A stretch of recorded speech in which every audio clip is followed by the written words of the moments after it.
Hello students, this is Amar Kumar and I am welcoming you to my YouTube channel Study Point Ask Me. Today I am here to teach you about how to balance a chemical equation.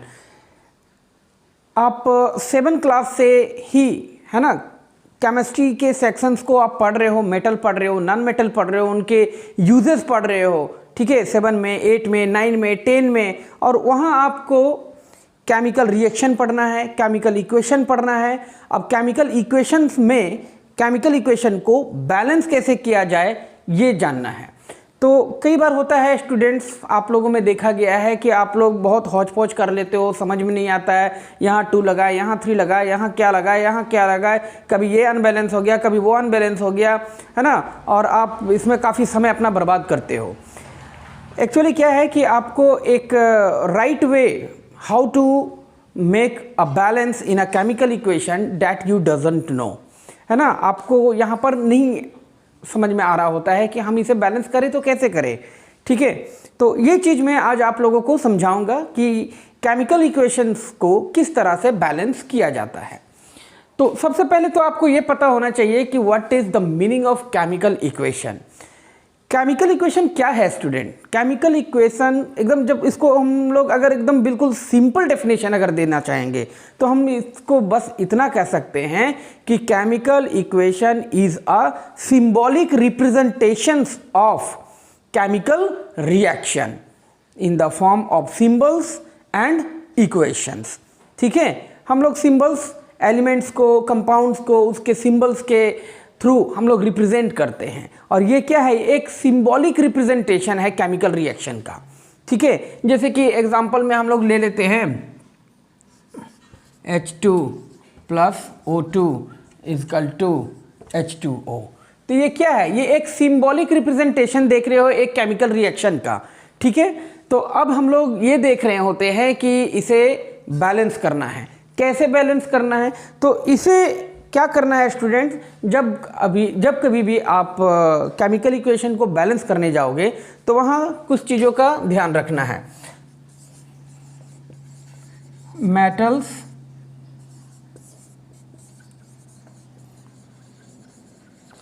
Non metals, oxygen,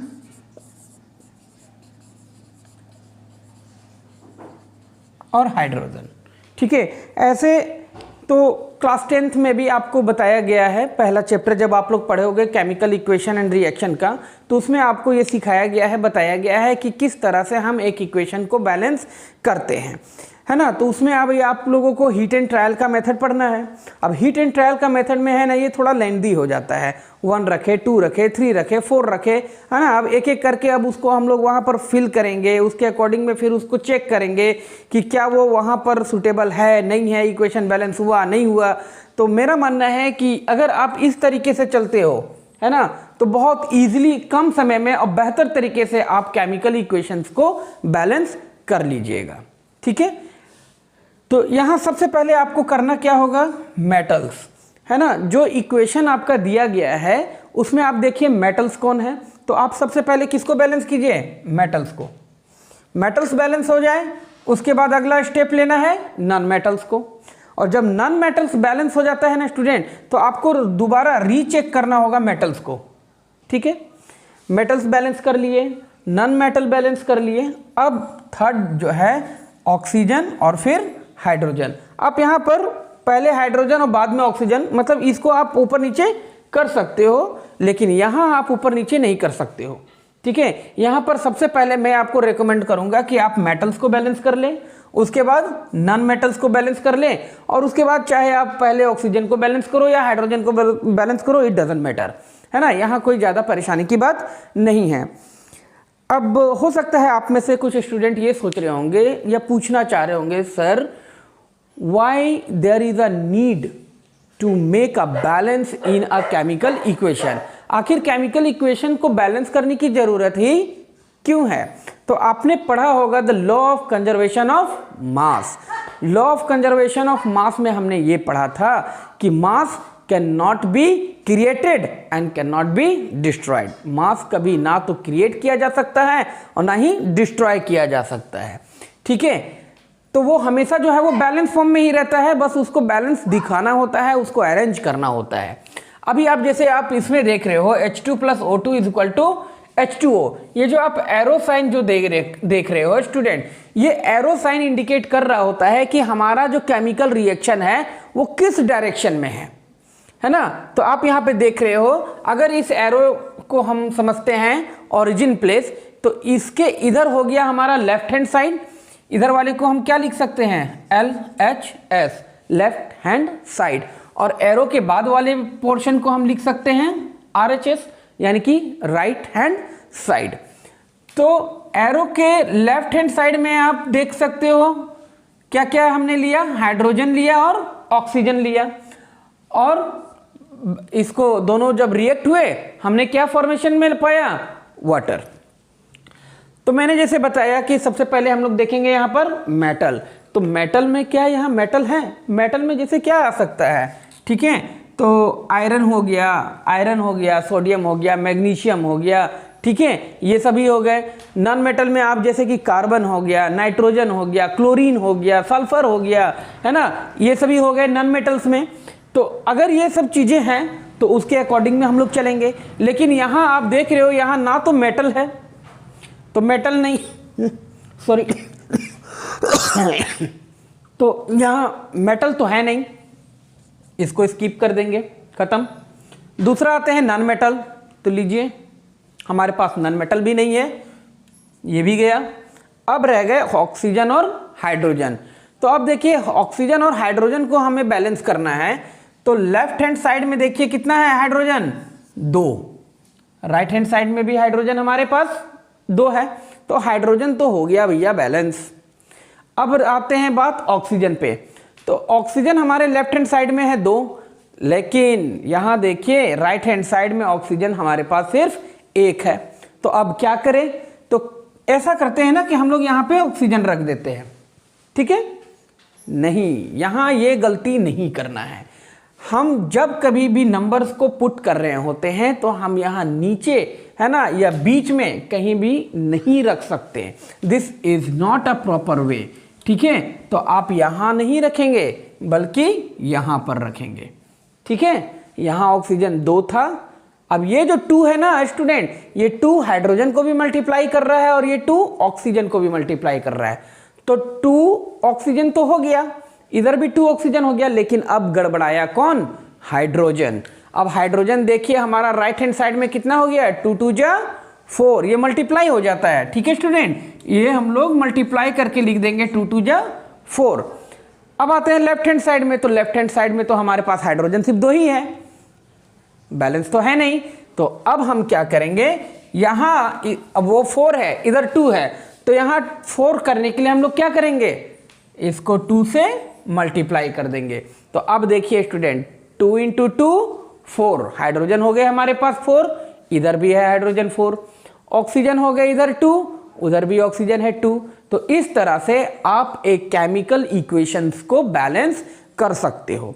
तो इस तरह से मैं अभी आपको और भी कुछ एग्जांपल्स आपको मैं दिखला रहा हूं, है ना, जिसको आप इजी वे में करके, है ना, एक केमिकल इक्वेशंस को बैलेंस करना सीख सकते हो। अब यहाँ देखते हैं स्टूडेंट्स कुछ और एग्जाम्पल, जैसे मैंने अभी आपको बताया। तो एग्जाम्पल्स के तौर पे आप यहाँ पे देख सकते हो, मैंने लिया है मैग्नीशियम को। Magnesium when reacts with oxygen form magnesium oxide. तो मैंने जैसे बोला, first of all you have to look after whether there is metal, non metal is present और नॉट। तो आप मैग्नीशियम के रूप में आप यहाँ पर मेटल को देख सकते हो।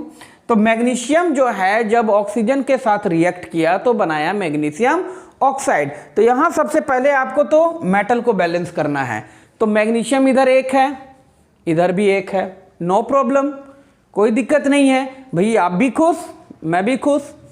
आगे बढ़ते हैं, नॉन मेटल्स। नॉन मेटल्स यहाँ पर है नहीं है, स्किप कर देंगे, आगे बढ़ेंगे। अब यहाँ ऑक्सीजन और हाइड्रोजन बच गया। हाइड्रोजन तो भैया यहाँ पर है ही नहीं, तो बात करते हैं ऑक्सीजन की। तो ऑक्सीजन हमारा लेफ्ट हैंड साइड में है 2 इन नंबर। यहाँ कितने नंबर ऑफ एटम्स मौजूद है ऑक्सीजन के, 2। और वहीं अगर हम लोग जब राइट हैंड साइड में जाते हैं तो वहां ऑक्सीजन जो है वो सिर्फ हमारा number of atom of oxygen is only 1 there in the right hand side. तो अब इसको बैलेंस करना है, तो मैंने पहले ही बताया कि जब आप अब सपोज यहाँ 2 है, इसको हमें 2 करना है तो हम यहाँ नहीं लिखेंगे, ठीक है। अगर आप यहाँ पर लिखते हो, कई स्टूडेंट क्या करते हैं कि जहाँ बन गया यहाँ बीच में घुसा दिए या लास्ट में कर दिए, नहीं, वो गलत है ना। आपको ऐसे नहीं बनाना है, आप कहाँ पर पुट करोगे, यहाँ पर, यहाँ सामने, ठीक है। जब आपने यहाँ पे 2 लिखा तो 2 ऑक्सीजन को मल्टीप्लाई किया, ये बन गया 2 ऑक्सीजन, 2 ऑक्सीजन। लेकिन अब दिक्कत मैं क्या बोला था, जब आप कभी भी मेटल करो, नॉन मेटल करो, ऑक्सीजन करो, हाइड्रोजन करो, आपको है ना हर स्टेप के बाद कहाँ आना है, मेटल के पास। आप दूसरा नंबर बनाओ, मेटल के पास जाओ, तीसरा नंबर बनाओ, मेटल के पास जाओ, चौथे नंबर बनाओ, मेटल के पास जाओ, मेटल हो जाए तो फिर नॉन मेटल को चेक करो, ठीक है। तो आपको इन दोनों को लगातार वॉच करते रहना होगा, तभी जाकर के आपका एक केमिकल इक्वेशन जो है वो एक प्रॉपर वे में बैलेंस हो सकेगा स्टूडेंट। तो देखा, तो यहाँ आप देख सकते हो कि यहाँ मैग्नीशियम जो है वो हमारा 2 हो गया, लेकिन लेफ्ट हैंड साइड में तो मैग्नीशियम हमारे पास सिर्फ 1 है। तो हम क्या करेंगे, यहाँ 2 से मल्टीप्लाई कर दिए। तो अब आप देख सकते हो मेरा मैग्नीशियम हो गया इधर लेफ्ट हैंड साइड में 2, राइट हैंड साइड में भी 2 है। ऑक्सीजन लेफ्ट हैंड साइड में कितने हैं, 2, राइट हैंड साइड में भी है 2। तो इस तरह से ये केमिकल इक्वेशन क्या हो गया, बैलेंस। अब आते हैं अगले एग्जाम्पल में, है ना। ये एग्जाम्पल नंबर 2, मैं एग्जाम्पल नंबर 1 आपको बताया था हाइड्रोजन वाला करके, H2+, है ना, ये बताया था ना अभी कि H2+O2 is equal to H2O, ठीक है। यहाँ पर हमने कर दिया था, ठीक है, 4 हाइड्रोजन 2 ऑक्सीजन। तो ये मैंने एग्जाम्पल नंबर 1 के रूप में आपको समझाया था। ये हो गया एग्जाम्पल नंबर 2। और अब आते हैं एग्जाम्पल नंबर, है ना, 3 में। तो एग्जाम्पल नंबर 3 में आप यहाँ पर देख सकते हो क्या क्या है। तो एल्यूमिनियम, ठीक है। अब देखिए स्टूडेंट, एक चीज़ मैं और आपको बोलना चाहूँगा, ठीक है, मैं बताना चाहूँगा कि यहाँ मैंने क्या बोला कि chemical equation is a symbolic representation. Elements को उसके सिंबल के थ्रू यहाँ पर रिप्रेजेंट किए जाते हैं। तो ये सिंबल्स जो हैं वो आपको याद करने होंगे, है ना। Hydrogen, helium, lithium, beryllium, boron, carbon, nitrogen, oxygen, fluorine, neon, sodium, magnesium, aluminium, है ना। इस तरह सभी के आपको सिंबल्स याद रखने होंगे, तभी आप पहचान पाओगे कि हाँ भाई ये एल्यूमिनियम है, ये हाइड्रोजन है, ये सल्फर है, ये ऑक्सीजन है। अगर आप सिंबल नहीं जानते हो तो फिर दिक्कत है। तो सबसे पहले आप ऐसा कीजिए कि सारे एलिमेंट्स को प्रॉपर वाइज में, सीरियल वाइज में, एटॉमिक नंबर के साथ 1 2 3 4 ऐसे लिखिए, उसके सिंबल्स को लिखिए और उनके सिंबल्स को याद भी कीजिए, ठीक है। खैर चलते हैं आगे। एल्यूमिनियम जो है यहाँ रिएक्ट कर रहा है H2SO4 यानी कि सल्फ्यूरिक एसिड। H2SO4 को क्या बोलते हैं, सल्फ्यूरिक एसिड। तो एल्यूमिनियम जब सल्फ्यूरिक एसिड के साथ रिएक्ट किया, क्या बना, एल्यूमिनियम सल्फेट। और हाइड्रोजन बेचारा कमजोर था, यहां से हट गया, हटा दिया गया। यह है डिकम्पोजिशन रिएक्शन, नहीं, यह है डिस्प्लेसमेंट रिएक्शन, ठीक है। डिकम्पोजिशन रिएक्शन मैंने आपको कंफ्यूज करने के लिए कहा, आपको डाइवर्ट करने के लिए कहा। ये डिकम्पोजिशन नहीं, डिकम्पोजिशन में क्या होता है, डिकम्पोज टूट रहे होते हैं, ठीक है। यहाँ क्या हो रहा है, एक को हटा करके वहां पर खुद सेटल हो रहा है, डिस्प्लेसमेंट रिएक्शन, है ना। इसको डिस्प्लेस कर दिया जा रहा है, इसके जगह को हटा करके खुद वहां पर सेट हो जा रहे हैं। खैर वो सब मैं अपने वीडियोस में आपको पहले भी बता चुका हूं, केमिकल इक्वेशन क्या होता है, केमिकल रिएक्शन क्या होता है, टाइप्स ऑफ केमिकल रिएक्शन मैं आपको पहले भी पढ़ा चुका हूं। आप चाहे तो मेरे चैनल में जाकर प्लेलिस्ट में केमिस्ट्री के सेक्शन में आप उसको वीडियोस को देख सकते हो। मैं हर एक केमिकल रिएक्शन को विथ एग्जाम्पल प्रॉपर वे में आपको पढ़ाया हूँ, समझाया हूँ। आप वहाँ से उस मेरे वीडियोस को देख करके समझ सकते हैं, जो अभी तक मेरे इस वीडियो को वॉच नहीं किए हैं। खैर आते हैं इसमें। अब हमें इसे क्या करना है, बैलेंस करना है। तो जैसे मैंने बोला कि first of all you have to look after the metals. तो मेटल्स आप देखिए यहाँ कौन है, कौन है, कौन है, कौन है, कौन है, एल्यूमिनियम। तो मेटल के रूप में हमारे पास यहाँ है एल्यूमिनियम। तो एल्यूमिनियम देखिए लेफ्ट हैंड साइड में एल्यूमिनियम कितना है, 1। राइट हैंड साइड में एल्यूमिनियम कितने हैं 2, तो वहाँ 2 है यहाँ 1 है, कैसे चलेगा, ऐसे तो नहीं चलेगा, तो यहाँ हमने कर दिया 2। अब देखिए एल्यूमिनियम लेफ्ट हैंड साइड में 2 हो गए, राइट हैंड साइड में भी 2 हो गए, सॉल्व, मेटल का काम हो गया खत्म, है ना। अब हम लोग आते हैं नॉन मेटल। क्या यहाँ नॉन मेटल है हमारे पास, गेस कीजिए। यस, सल्फर, सल्फर के रूप में हमारे पास यहाँ पर एक नॉन मेटल मौजूद है। तो अब हमें क्या करना है, मेटल तो बैलेंस हो गया भैया, अब आते हैं नॉन मेटल की तरफ। तो नॉन मेटल यहाँ देखिए 1 है, तो यहाँ भी तो 1 होना चाहिए। यहाँ ध्यान से देखिएगा स्टूडेंट, यहाँ लिखा हुआ है Al2SO4 होल 3, SO4 होल 3, यानी कि ये देखिए ये इस तरह से है SO4 होल 3, यानी कि ये सल्फर जो है वो 3 इन नंबर है और ऑक्सीजन जो है वो 4 × 3 यानी कि 12। ऐसे समझना होगा आपको, सल्फर हो गए 3 और ऑक्सीजन हो गए 4 × 3 = 12, ठीक है।